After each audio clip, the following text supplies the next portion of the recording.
بات پیش کرتا ہوں، یہ اللہ رب العزت کی توفیق خاص ہے کہ آپ نے اپنی ساری مصروفیات کو چھوڑا اور آج یہ تربیت جو ہے، نشو و نما، تربیت ہر صلاحیت کو پڑھانے کا نام ہے، اور جب اللہ رب العزت کی رضا کے لیے آپ نے کام سیکھنے کے لیے یہاں پہ تشریف لائے، یہ اللہ رب العزت کا خاص فضل و کرم ہے۔ جو ایک قدم چلے اللہ رب العزت کی رضا کے لیے، تو اللہ کی رحمتیں کس قدر برستی ہیں اس کا تصور اور گمان بھی مشکل ہے۔ تو آج جس موضوع پہ میں گفتگو کروں گا، تربیت میں بہت سارے ابہام ان کو بھی دور کیا جاتا ہے اور بہت ساری چیزیں سکھائی بھی جاتی ہیں۔ میرا موضوع عہدہ، ذمہ داریاں اور مشاورت کے آداب، اس کے حوالے سے انشاءاللہ العزیز میں بات کروں گا۔ ابتداءً میں آپ کو ایک بہت اہم، مجھے انتہائی ابتدا سے تحریک منہاج القرآن کا ایک کارکن ہونے کا شرف حاصل رہا، ساری زندگی تنظیمی تربیتی کام کیے۔ ایک چیز جو ہمیشہ ابھی یہاں پہ صدر صاحب موجود ہیں ڈسٹرکٹ کے، یہ جب پی پی حلقہ جات میں جاتے ہیں تنظیم سازی کے لیے، اور اسی طرح پی پی حلقہ جات کے یونین کونسلز میں جاتے ہیں، باجیاں جاتی ہیں، تو آپ نے کبھی غور کیا کہ جب تنظیم سازی کی جاتی ہے وہاں پہ 30 لوگ بیٹھے ہیں، ان میں کچھ زیادہ صلاحیت والے ہوتے ہیں، کچھ کم صلاحیت والے ہوتے ہیں، مختلف قسم کی صلاحیتیں اللہ رب العزت نے ہر انسان کو دی ہیں نا۔ دیکھنے کی بھی ایک آنکھ ہے، دیکھنے کی صلاحیت رکھتی ہے، کان ہے، سننے کی صلاحیت رکھتے ہیں۔ اسی طرح لیڈرشپ کی کوالٹی اور صلاحیت بھی کچھ لوگوں کو ملی ہوتی ہے، وہ قیادت کر کے ساتھیوں کو ملا کے ایک منزل تک وہ پہنچنے کی صلاحیت رکھتے ہیں۔ لیکن آپ نے اکثر سنا ہوگا کہ جی میں تو دین کا کام کرنا چاہتا ہوں، مجھے عہدے سے کوئی غرض نہیں ہے۔ آپ نے سنا ہے اکثر؟ تو بہت قابل لوگ، پروفیسر ہوتے ہیں، ڈاکٹر ہوتے ہیں، آپ انہیں تنظیم کے اندر لینا چاہتے ہیں اور وہ کہتے ہیں نہیں، میں بغیر عہدے کے کام کروں گا، میں نے عہدہ نہیں لینا۔ عہدہ لینے کو وہ سمجھتے ہیں کہ شاید یہ دنیاوی منفیت اور لالچ میں آ گیا، یہ عہدے کے لیے کام کر رہے ہیں۔ تو آج میں سب سے پہلے تو آپ کے ذہن میں یہ چیز بٹھانے کی کوشش کروں گا کہ کیا عہدہ لینا چاہیے یا نہیں چاہیے؟ کیا عہدہ لینا ہے کہ دنیاوی لالچ ہے؟ ہمیں عہدہ لیے بغیر کام کرنا چاہیے یا عہدہ لینا چاہیے؟ آئیے، میں ہمیشہ کہا کرتا ہوں کہ ایک چھوٹی سی مشین بنتی ہے نا، واشنگ مشین لے کے آئیں، ٹی وی لے کے آئیں، تو جو اس کا بنانے والا ہے، کبھی آپ نے دیکھا اس کے ساتھ ایک مینول بک ہوتی ہے، ایک کتاب ہوتی ہے کہ اس کے مطابق اس مشین کو چلائیں گے تو یہ زیادہ دیر کام کرے گی، اس کی صلاحیت میکسیمم ہوگی، خراب نہیں ہوگی اور فائدے میں رہے گی۔ اسی طرح پوری کائنات عرش و سماوی جو کچھ اللہ نے بنایا، پتہ ہے سب سے اعلیٰ مشین کون سی ہے؟ وہ انسان خود ہے، جس میں 2000 سے زیادہ آرگنز، لگ بھگ 2000 آرگنز ہیں۔ میں سائنس کا پڑھاتا ہوں، فزکس کا پروفیسر رہا ہوں، میں بہت ساری چیزیں آپ کو اس کے حوالے سے بھی بتاؤں گا کہ 2000 سے زیادہ انسان کے اندر آرگنز ہیں، جن میں ایک بھی خراب ہو جائے اس کا بدن اسی طرح کا آج تک نہیں بنا۔ کسی کا دل خراب ہو گیا اسی طرح کا نہیں ہو سکتا، علاج ہوتا ہے، ریپیئرنگ ہوتی ہے، لیکن اسی طرح کا نہیں آ سکتا۔ تو دنیا کی کائنات کی سب سے اچھی مشین بنانے والے نے بھی ایک ساتھ مینول بک دی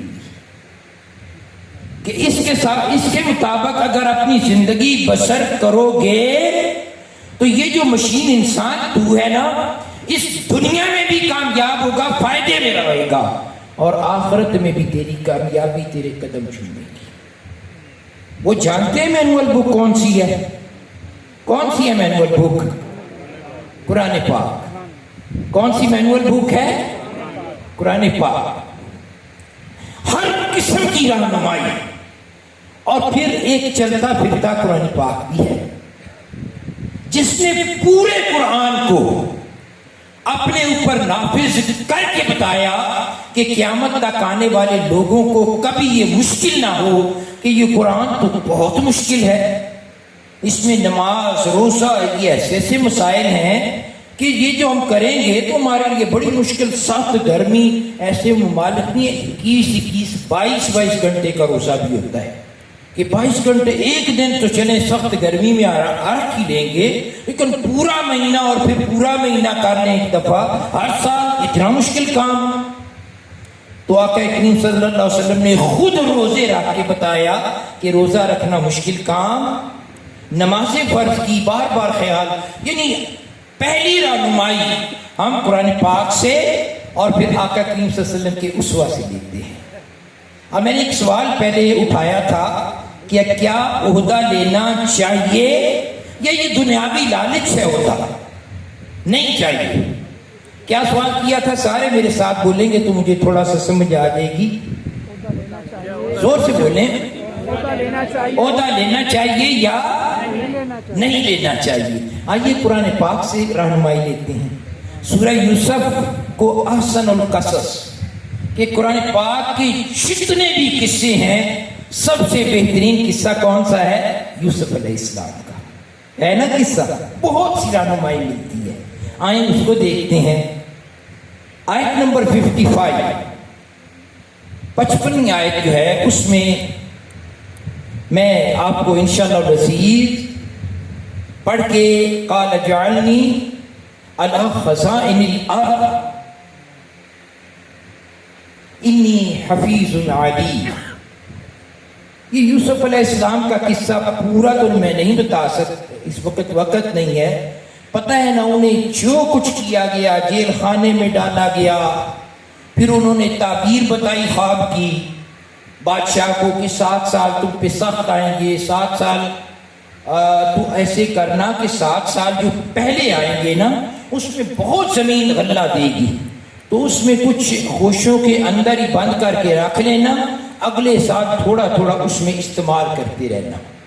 جب یہ تعبیر بتائی کہ 7 موٹی گائیں 7 پتلی گاؤں کو کھا رہی ہیں، وہ اس سے اتنا خوش ہوا، اس کو پتہ چلا پورے ملک میں اس کی کوئی تعبیر نہ بتا سکا، سارے تعبیر کرنے والوں کو بلایا۔ تو جو قیدی تھا جو سیدنا یوسف علیہ السلام کے ساتھ، اسے یاد آ گیا، یوسف علیہ السلام کے پاس گیا، انہوں نے جب اس کی تعبیر بتائی بادشاہ بہت خوش ہوا اور یوسف علیہ السلام سے کہنے لگا کہ میں آپ کو اپنے مقربین میں، جو میرے قرب میں رہتے ہیں نا، جو میرے امراء ہیں، جو میرے قرب میں رہنے والے، میرے محل میں، میرے دربار میں رہنے والے ہیں، ان میں میں ایک قرب میں ایک عزت والا عہدہ دینا چاہتا ہوں، عزت دینا چاہتا ہوں، احترام دینا چاہتا ہوں۔ تو پتہ ہے یوسف علیہ السلام نے کیا کہا تھا؟ سنو، اب یوسف علیہ السلام نے یہ نہیں کہا کہ مجھے نہیں عہدے چاہیے، مجھے عہدے، سارے بولیں گے سمجھ آئے گا کہ مجھے عہدہ، پھر بولیں گے مجھے عہدہ۔ تو پتہ ہے یوسف علیہ السلام نے کیا کہا؟ قال اجعلنی علی خزائن الارض، کہ اے بادشاہ اگر تو مجھے کوئی عزت اور احترام دینا ہی چاہتا ہے تو یاد رکھ انی حفیظ علیم، کہ مجھے اگر کچھ بنانا ہی ہے نا تو یہ جتنا تمہارے پاس مال و دولت ہے نا، مجھے اس سارے امور کا ناظم انچارج بنا دے۔ میرے پاس علم بھی ہے اور میں ان کی حفاظت کرنا بھی خوب جانتا ہوں۔ کیا تھا؟ علم بھی تھا اور حفاظت کرنے کی صلاحیت بھی تھی۔ جب یہ دونوں چیزیں تھی تو انہوں نے خود عہدہ مانگا یا نہ مانگا؟ بتائیں سارے. قال اجعلنی علی خزائن الارض، کیا بادشاہ تو مجھے. اب اس دور میں دیکھیں کسی کو اگر کوئی خزانے پہ مامور کر دیا جائے تو وہ کیا کہتا ہے؟ میکسیمم کرپشن کرتا ہے. تو ان کا اپنا، لیکن انبیاء سے سوچنا بھی گناہ ہے. اتنے پاکیزہ اتوار کے تھے وہ سمجھتے تھے کہ اللہ رب العزت نے مجھے علم بھی دیا ہے، میں اس کی حفاظت کے گر بھی جانتا ہوں، اس کو استعمال کرنے کے گر بھی جانتا ہوں، اور ان خزانوں کے ذریعے میں اللہ رب العزت کی زمین پر ایک انصاف کا نظام قائم کروں گا. تو انہوں نے عہدہ ذمہ داری خود مانگی یا نہیں مانگی؟ ہمیں قرآن پاک سے پھر کیا رہنمائی ملتی ہے کہ جب کسی بندے میں صلاحیت ہو تو اس کو عہدہ لینا نہیں چاہیے. اگر وہ مانگتا بھی ہے تو یہ بھی سنت انبیاء ہے. یہ بھی کیا ہے؟ اب اگر کسی آقا صلی اللہ علیہ وسلم نے فرمایا انما الاعمال بالنیات کہ عمل کا دار و مدار نیت پہ ہے. اب اگر کسی کی نیت میں کوئی کھوٹ ہے تو ہوتی رہے، وہ تو اس کی ہے نا. اگر کوئی مانگتا ہے تو کھوٹ رکھے بغیر صاف نیت سے. اگر کسی کے پاس صلاحیت ہے وہ ہر صورت عہدہ اور ذمہ داری لے. اگر وہ نیک نیتی سے عہدہ لے گا. ہماری تحریک کا ایک مقصد ہے وفا کرنے کا. تحریک کا کوئی مقصد ہے یا ویسے لوگوں کو اکٹھا کر کے ہم لگے ہوئے ہیں؟ ایک مقصد ہے. وہ کیا ہے کہ اللہ کی زمین پر اللہ کا نظام ہم نے نافذ کرنا ہے. انشاءاللہ العزیز جیسے سورج مشرق سے نکلتا ہے مغرب پہ طلوع ہوتا ہے، یہ دھرتی صرف پاکستان کی دھرتی پہ نہیں پوری دنیا میں اس کی روشنی پھیلے گی اور مصطفی انقلاب کا سویرا طلوع ہوگا. تحریک منہاج القرآن کے پلیٹ فارم سے ہوگا. یہ یقین آپ رکھ کے چلے ہیں. ساتھ کیا ایسے ابہام ہے؟ بتائیں یقین ہے یا نہیں؟ جس کو یقین ہے وہ ہاتھ تو کھڑا کر دیں، بہت نیچے کریں. یہ میرا بھی یقین ہے اور آپ کا بھی یقین ہے. ہم اس مقصد کے حصول کے لیے نکلے ہیں. اس میں ہمیں عہدہ قبول کرنا ہے. یعنی جو مجھے اللہ نے صلاحیتیں دی ہیں، جتنی مجھے اللہ نے توفیق دی ہے، یہ صلاحیتیں توفیق ہوتی ہے. آنکھیں دیں، کان دیے، زبان دی. چلنے کی کیا پتہ کل میں چلنے کے قابل نہ رہوں، دیکھنے کے قابل نہ رہوں. سمجھ سوچ دی ہے جو اللہ رب العزت نے جتنے عرصے کے لیے دی ہے. یہ مالک کچھ عرصے کے لیے جو بنایا جاتا ہے اس کو مالک کے کل مالک نہیں کہتے. حقیقی مالک وہ امانت دار ہوتا ہے. ہم اس کے امین ہیں. یہ ساری صلاحیتیں اللہ نے دی ہیں. اب ان صلاحیتوں سے فائدہ اٹھا کے ہم نے مشن کی خدمت کرنی ہے. اب عہدہ یہ یہاں تک کلیئرٹی ہوگی. اس کو اور واضح آقا صلی اللہ علیہ وسلم کی اسوہ سے کہ دیکھیں ریاست مدینہ کا میں مختصر بیان کر رہا ہوں چونکہ ٹائم بہت تھوڑا ہے. ریاست مدینہ کا پہلا حکمران کون تھا؟ آقا کریم صلی اللہ علیہ وسلم خود تھے. یہ آپ کا اسوہ ہے. آپ کا نائب کون بنا؟ خلافت کس نے لی؟ سیدنا صدیق اکبر نے لی. سیدنا عمر فاروق امیر المومنین بنے. کیا ہم ان سے زیادہ مطہر ہیں کہ ہمیں غرض ہی کوئی نہیں، ہم عہدہ نہیں لیتے؟ آپ کا اسوہ تو یہ ہے کہ آپ حکمران بنے، ایک نظام قائم کیا، جہاد کیا، ظالم کو للکارا، ظلم کا نظام ختم کیا. اور سیدنا صدیق اکبر نے لیا.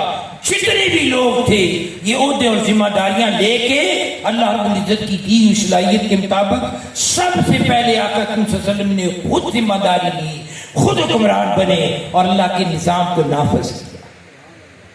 تو اسوہ رسول سے بھی یہ چیز ثابت ہوتی ہے کہ ذمہ داری لینا، عہدہ لینا یہ لالچ نہیں ہوتا. اگر کوئی دنیاوی منفعت یا لالچ کے لیے لیتا ہے تو وہ ایک شیطان کے حربے ہیں. شیطانی حربے ہیں، اور اگر کہ ایک بندہ خلوص نیت سے لیتا ہے اور شیطان اسے روکتا ہے تو اس رک جانا بھی ایک شیطانی حربہ ہے۔ جس کے پاس صلاحیت ہے، آئندہ کیا میری تھوڑی سی بات کا اثر ہوگا کہ ہم کوئی غرض نہ رکھے، ہم کس کے لیے نکلے ہیں؟ اللہ کے نظام کو نافذ کرنے کے لیے۔ ہماری جتنی صلاحیتیں ہیں، ہمیں جو کچھ اللہ رب العزت نے دیا ہے، یہ کچھ عرصے کے لیے امانت کے طور پر دیا ہے۔ امانت تب ہم امانت دار ہوں گے، خیانت تب ان میں نہیں ہوگی جب ان کا صحیح استعمال کرتے ہوئے اللہ کے نظام کو اللہ کی دھرتی پہ نافذ کرنے کے لیے کوشش کریں گے۔ اگر ہم کہیں کہ ہم نہیں بنتے، ہم اپنی صلاحیتوں کا صحیح استعمال نہیں کریں گے۔ کیا دیپالپور میں یہ مجھے آئندہ چیز محسوس ہوگی کہ کہیں پہ کوئی ذمہ دار گیا ہے اور جب وہ کہتا ہے کہ آپ ذمہ داری لیں، تو ذمہ داری لیں گے یا نہیں لیں گے؟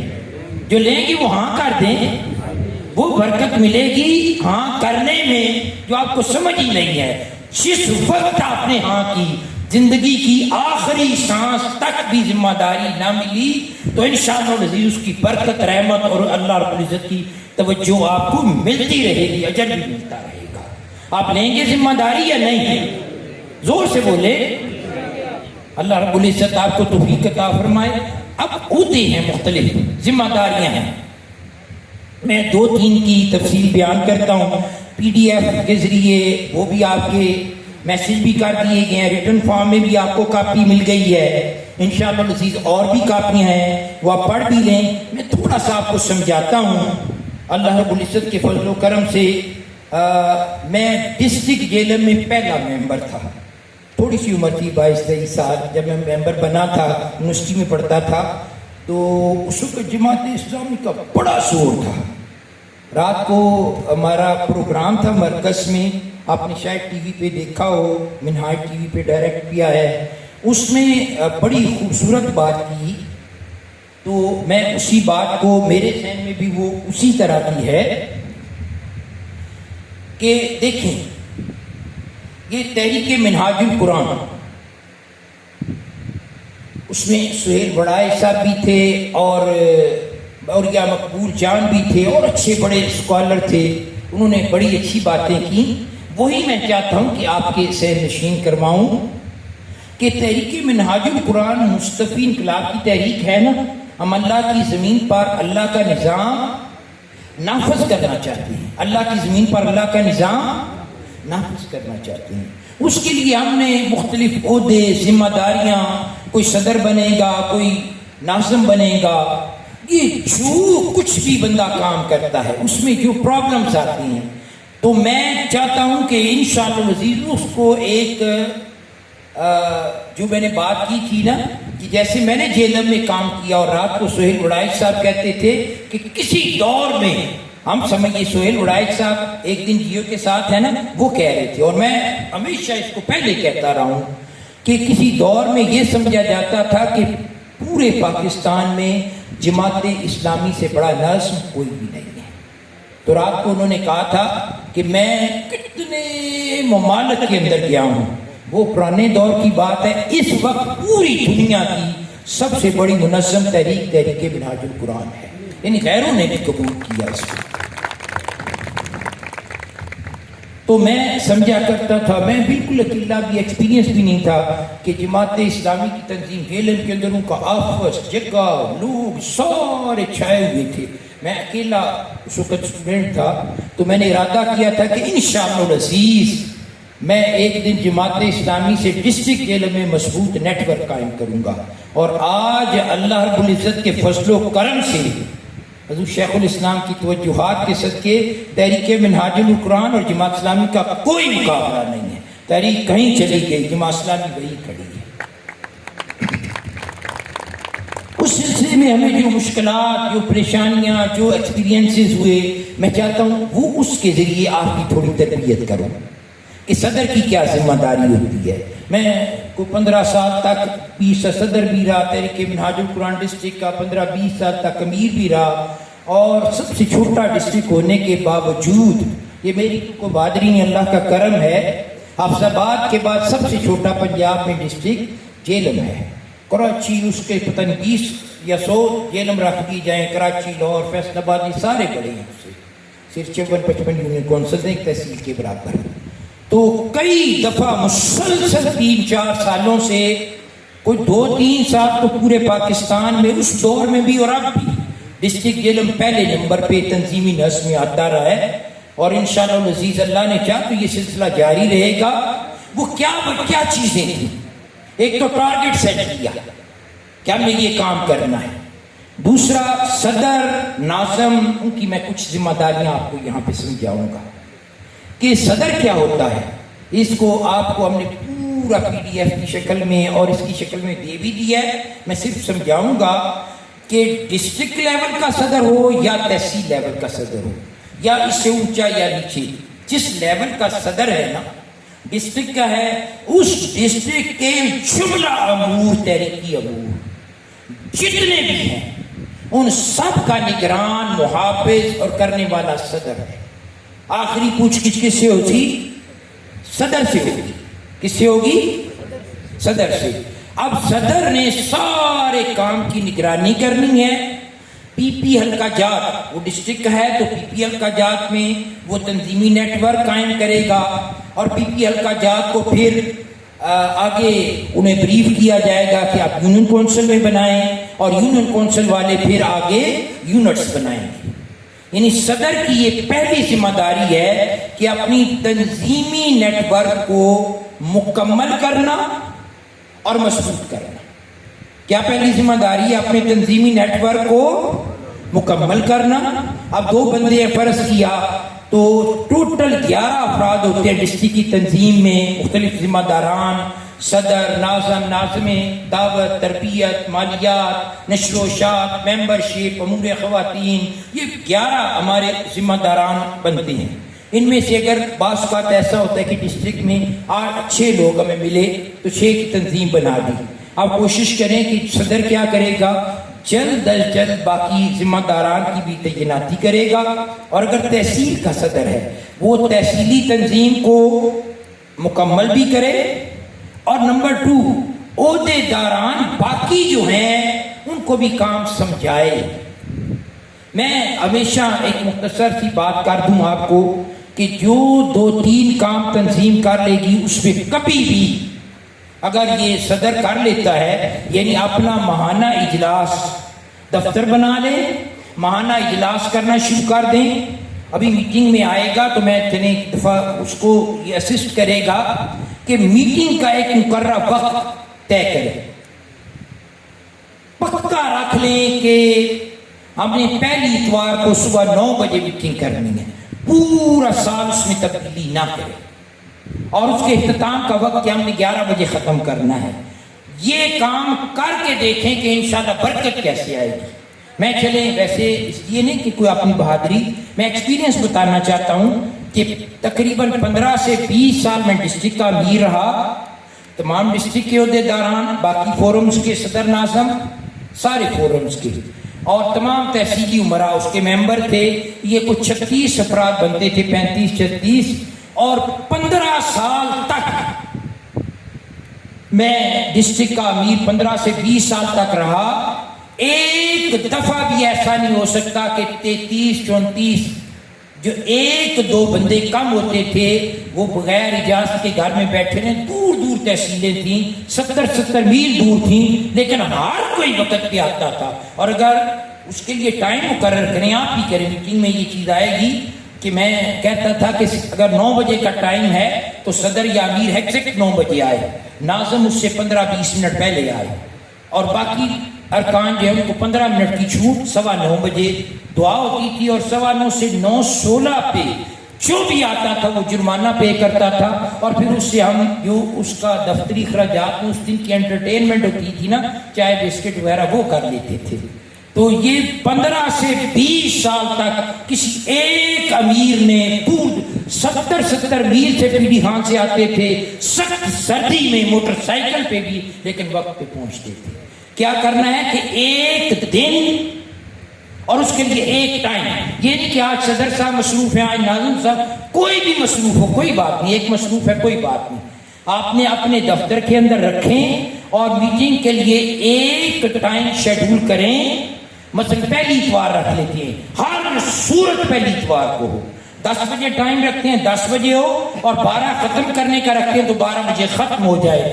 یہ میٹنگ آپ کو اتنے فائدے دے گی, آپ کا نیٹ ورک اتنا مضبوط کرے گی جس کا آپ تصور بھی نہیں کر سکتے. تو یہ صدر کی ذمہ داریوں میں سے یہ کام کرے, اور یہ سارے کام کی نگرانی کرنا, تنظیمی نیٹ ورک قائم کرنا, ڈسٹرکٹ کا پی پی حلقہ جات میں قائم کرنا, اور پی پی حلقہ جات کے لوگوں کو کام سکھانا, یہ صدر کی ذمہ داریوں میں سے ہے. اور اس کے بعد ناظم کی میں ذمہ داریاں, جو ناظم کسی بھی تنظیم میں ریڑھ کی ہڈی ہوتا ہے, اس کا بڑا اہم رول ہوتا ہے. تو ناظم کا کیا کام ہے کہ مختصراً کے پورا جتنے بھی اجلاس ہوتے ہیں اس کی اطلاع بھی کرنا, ایجنڈا بھیجنا بر وقت صدر کی مشاورت سے, اور پھر وہ اجلاس منعقد ہو اس کا انتظام و انصرام کرنا, سب کو اطلاع کرنا, دفتر کا نظام قائم کرنا, اور دفتر کا نظام قائم کر کے اس میٹنگ میں بھی یہ جو ناظم ہے اس کی کارروائی بھی لکھے گا اور جاری بھی کرے گا. یہ جملہ دفتری امور کا نگران اور نگہبان جو ہے نا, وہ ہمارا ڈسٹرکٹ لیول, تحصیل لیول, اس لیول کا ناظم ہوتا ہے. باقی جتنے ناظم دعوت ہیں, دعوت کے جملہ امور جن سے ہماری دعوت پھیلے, وہ ان کا ذمہ دار ہے. تربیت کی امور مثلا منہاج العمل ہے, اس پہ لوگوں کو عمل کروائیں. ماہانہ جو بھی محفل آپ رکھتے ہیں ماہانہ اجتماع کی صورت میں رکھیں, مجلس صلاۃ النبی صلی اللہ علیہ وسلم رکھیں, تو وہ ماہانہ اجتماع جو تربیتی امور جتنے بھی ہیں وہ ناظم تربیت کی مالیات کا جتنا حساب کتاب ہے, جتنے بھی آپ کے 2 طرح کے میرے پاس, چلے میں مالیات کے حوالے سے 1-2 اچھی باتیں آپ کو بتا دیتا ہوں کہ جو بڑی عام ہیں. میں نے زندگی بھر یہ تجربہ کیا اور کبھی بھی مجھے اس میں ناکامی نہیں ہوئی. کیا اب ذرے تعاون اکٹھا کرنا, ٹھیک ہے نا. اب اگر ڈسٹرکٹ کے اندر کوئی آپ کے 500 رفقا ہیں, 700 ہیں, 1000 ہیں, تو کبھی بھی ایک جو ہے نا وہ ناظم مالیات یا ناظم ممبرشپ, کوئی ایک ناظم ان دونوں میں سے, دونوں ذمہ دار ہیں, وہ اکٹھا نہیں کر سکتا, ٹھیک ہے نا, ذرے تعاون نہیں اکٹھا کر سکتا. تو اس کے لیے کیا کرے گا, پی پی حلقہ جات کی ناظم ممبرشپ بھی بتا رہا ہوں, اس کی اصولی طور پر پہلی ذمہ داری اس کی ہے کہ وہ اپنے ڈسٹرکٹ کے اندر اگر 700 رفقا ہیں اور 4 پی پی حلقہ جات ہیں, چاروں کو اپنی اپنی لسٹیں بنا کے علیحدہ چاروں پی پی حلقہ جات کو دے, یہ 150 آپ کے ہیں, یہ 200 آپ کے ہیں. اب ان 4 کی ٹیم بنا کے پھر ان سے وہ رپورٹ لے گا. اب جب یہ 150 آگے کسی تحصیل میں یا پی پی حلقہ میں, تو آگے پھر 6 یونین کونسل ہیں, وہ ان کو تقسیم کر دے. ہر یونین کونسل میں 10, 15, 20, 25, 5, 10 اتنے ہوں گے. تو پھر ان سے ذرے تعاون لینا آسان ہو جاتا ہے, یہ مشکل, یہ کام کی ڈویژن ہے. اور دوسرا کام جس کے لیے میں بتانا چاہتا ہوں کہ ناظم مالیات کی ایک اہم ذمہ داری دفتر کو چلانا ہوتا ہے. جیسے ناظم مالیات کی ہے, لیکن اصولی طور پر ناظم بھی ذمہ دار ہے. اب جس صدر, ناظم اور ناظم مالیات نے مل کے یہ نظام قائم کر لیا, انشاءاللہ العزیز وہ تنظیم کبھی بھی نہیں ختم ہوگی. ڈسٹرکٹ کی تنظیم ہے, آپ کے 11 عہدیدار ہیں.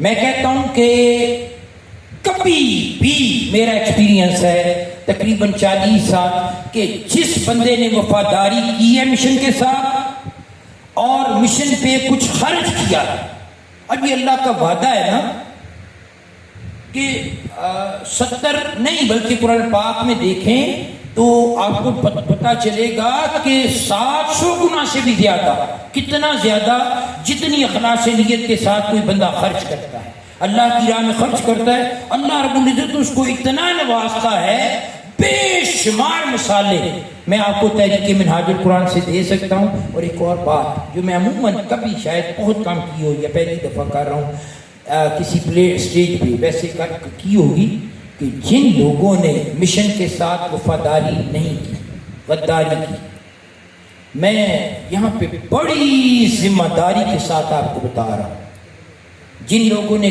تھوڑی بہت کرپشن کی, ذاتی مفاد کے لیے کی ہے. کئی لوگوں ہر طرح کے لوگ ہوتے ہیں, کسی کا نام نہیں لیتے, ایسے لوگ آتے ہیں تو پورا پانی صاف ہو, آپ ایک قطرہ سیاہی کا ڈال دیں, فوراً نظر آئے گا یا نہیں آئے گا؟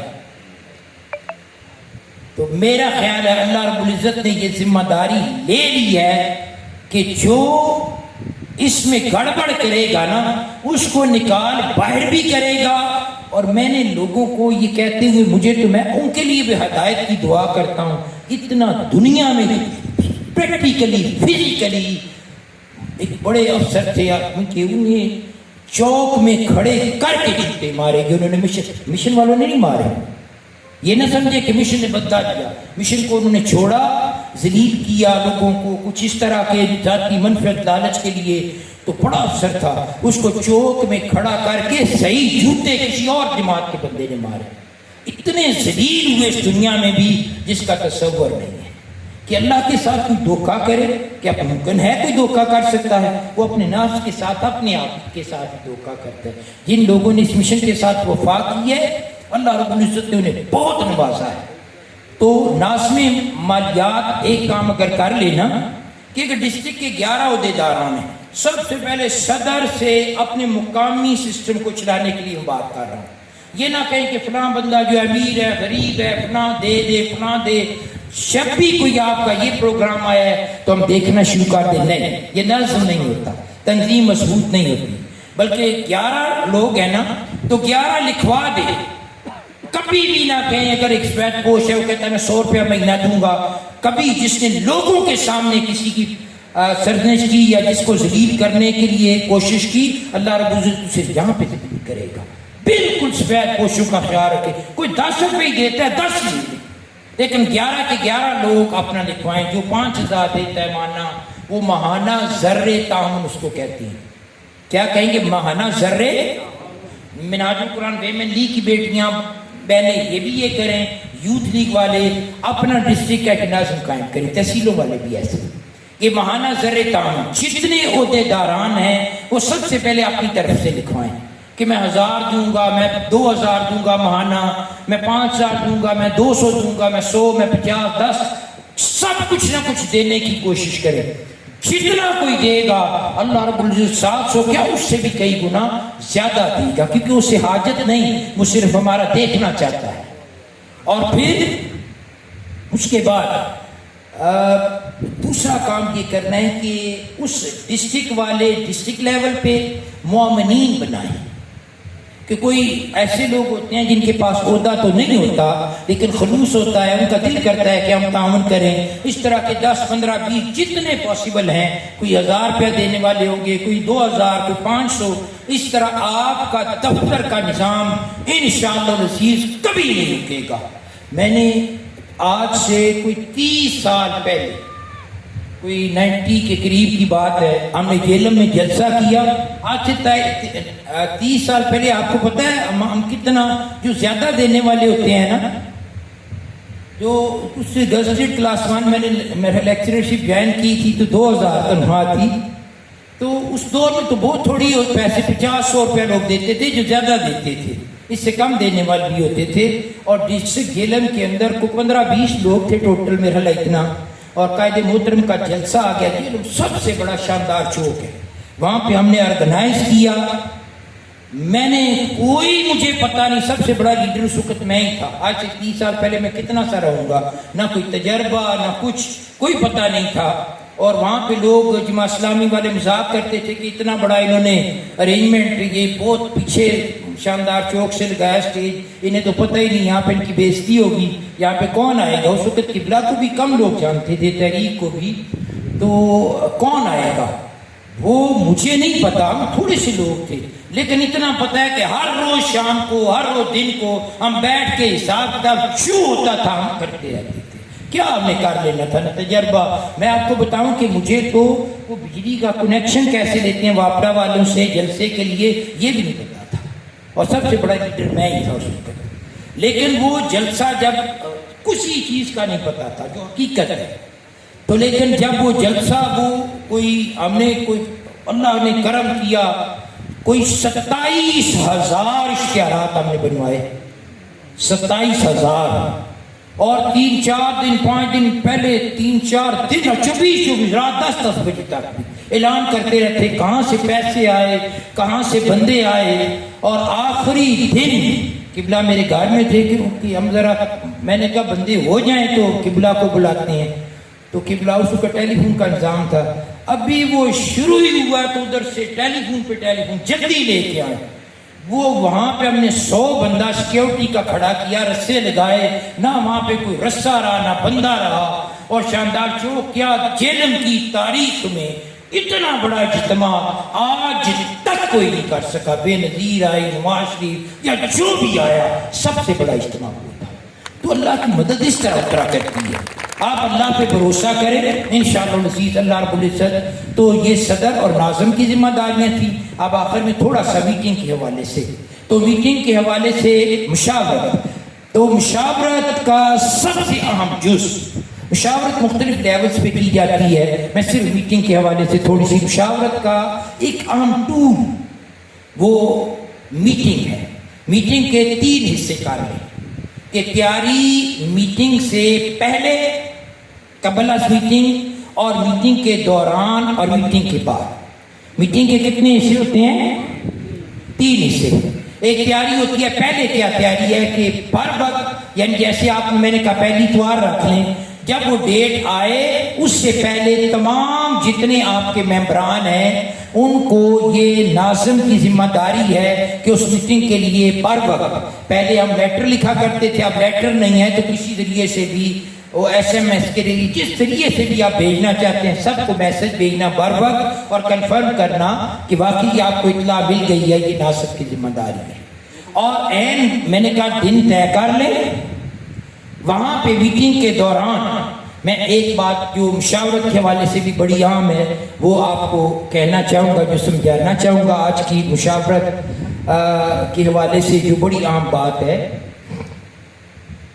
جب اجلاس ہو رہا ہوتا ہے، ایک صدر بیٹھے ہوئے، 10 افراد باقی بیٹھے ہوئے ہیں، تو یہ 11 15 20 افراد بیٹھے ہوئے ہیں. اب حاجی صاحب نے ایجنڈا اوپن کیا، ناظم صاحب نے ایجنڈا اوپن کیا، یہ ہمارا قبلہ چلیں ڈاکٹر حسن محی الدین صاحب چیئرمین وہ تشریف لا رہے ہیں، تو ہم کہاں پہ میٹنگ کریں، جلسہ کہاں پہ کریں.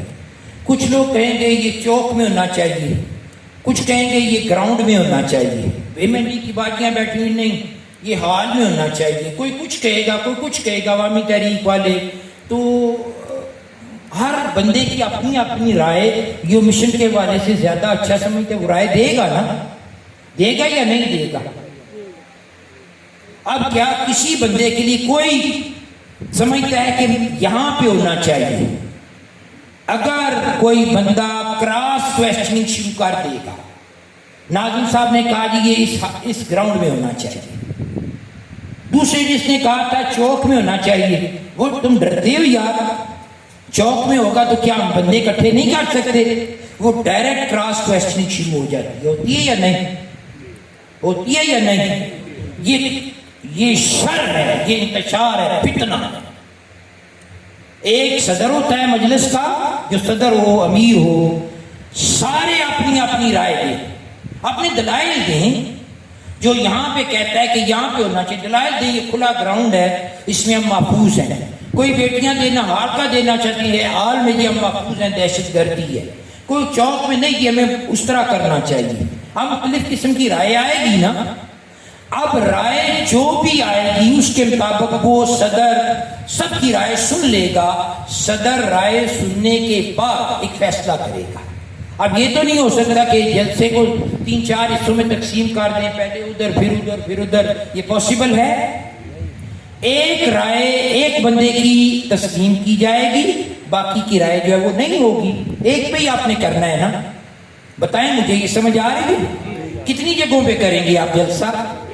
ایک جگہ پہ.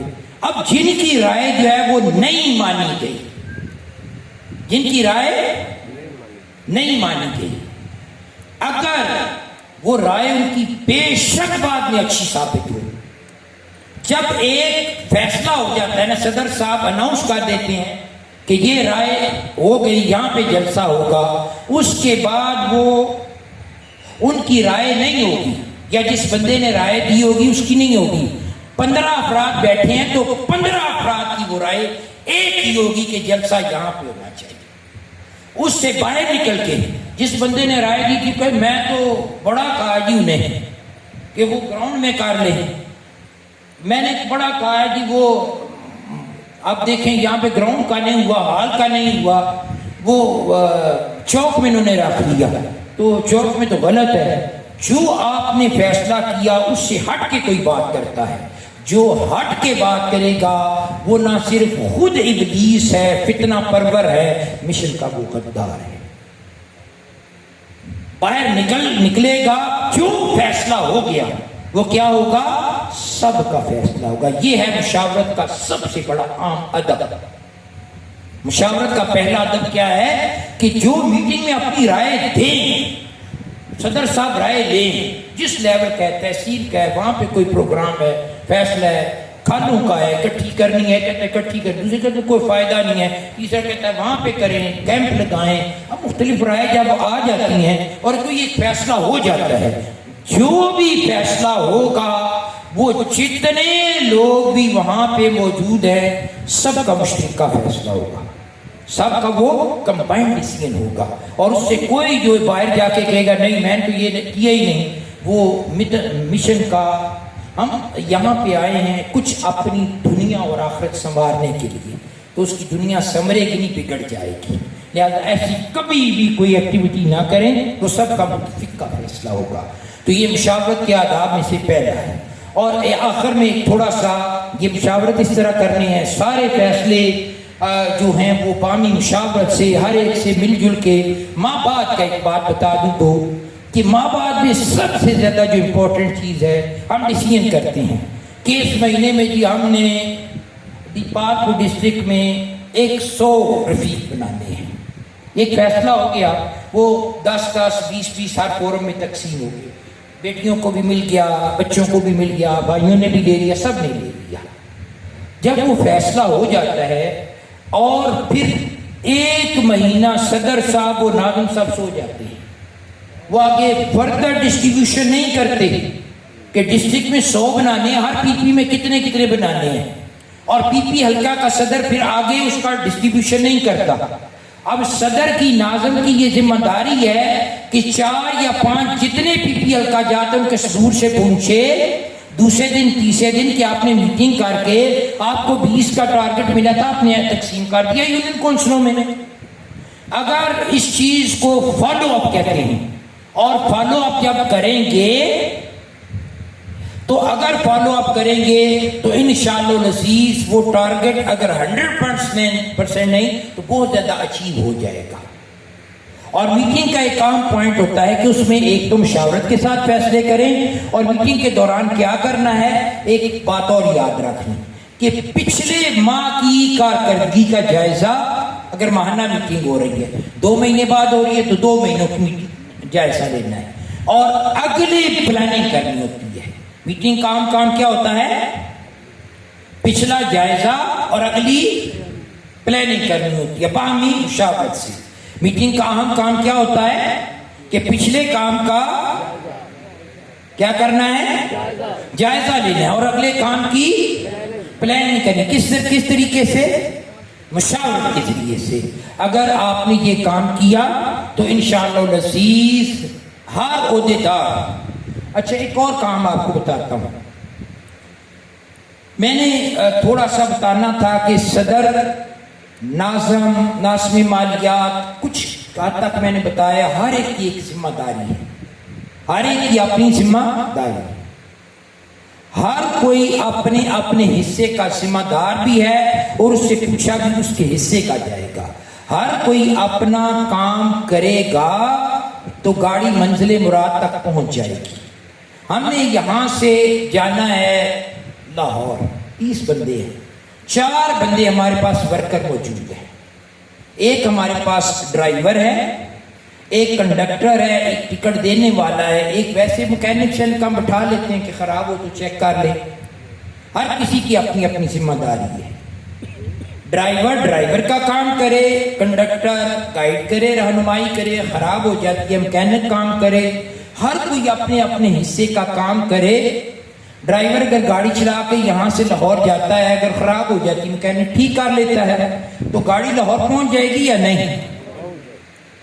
ہمارا اختلاف ہو گیا تھوڑا آگے, یہ اویلی لکھا سے تھوڑا آگے دیپال پور گئے, ہمارا اختلاف ہو گیا. نہیں جی, ڈرائیور یہ جو صدر ہے نا, یہ صاحب اچھے نہیں ہیں, میں اس کی جگہ کنڈکٹر کو اٹھانا چاہتا ہوں. میں نے کنڈکٹر کو اٹھا دیا, دوسرے نے مکینک کو نیچے اتار دیا, کسی نے کچھ کام کیا. تو جس کو چلانا ہی نہیں آتا وہ گاڑی منزل مراد تک لے جائے گا؟ وہ چلا ہی نہیں سکے گا. اور اگر اسے کوئی تھوڑا بہت چلانا آتی بھی ہے تو کنڈکٹر جس طرح چلائے گا, سب کی اللہ ہی خیر ہے. جتنے 30 لوگ ہیں جب انہوں نے اختلاف اس طرح کیا تو پھر وہ خیریت سے پہنچ جائیں گے.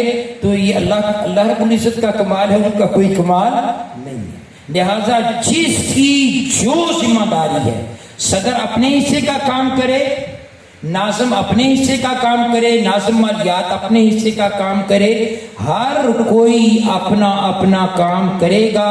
اسی طرح ہر فورم اپنا اپنا کام کرے گا. یہ مضبوط نظم ہوگا اور انشاءاللہ العزیز مصطفی انقلاب کی گاڑی منزل مراد تک پہنچے گی. ہماری زندگیوں میں مصطفی انقلاب آئے گا, اور اللہ نے چاہا اگر ہماری زندگیوں میں نہیں آتا تو میں نے کہا کہ قبر کی آخری, ہماری زندگی کی آخری سانس تک بھی نہیں آتا تو یہ تحریک ایک بڑی خوبصورت چلے, یعنی یہ تحریک چلے میں پوری خواب نہیں سنا سکتا کہ یہ تحریک تا دم قیامت انشاءاللہ عزیز قائم رہنے کے لیے بنے گی. یہ رہے گی, ہماری نسلیں بھی اس سے فائدہ اٹھاتی رہیں گی, اور ہم نے جو کام کیا ہوا ہے اس سے آئندہ نسلیں بھی فائدہ اٹھائیں گی. ہماری نسلیں, پھر ان کی نسلیں, پھر ان کی نسلیں, یہ کام چلتا رہے گا. اور ہم اگر قبر میں بھی پہنچ گئے تو انشاءاللہ اس کا اجر ملتا رہے گا. حشر میں بھی آقا نامدار صلی اللہ علیہ وسلم کی مسکراہٹ ملے گی, ہمارے قائد بھی خوش ہوں گے, آقا کریم صلی اللہ علیہ وسلم بھی خوش ہوں گے, اور اللہ رب العزت کی مسکراہٹ اور دیدار بھی ہمیں نصیب ہوگا. اللہ رب العزت ہمیں عمل صالح کی توفیق عطا فرمائے. وما علینا الا البلاغ.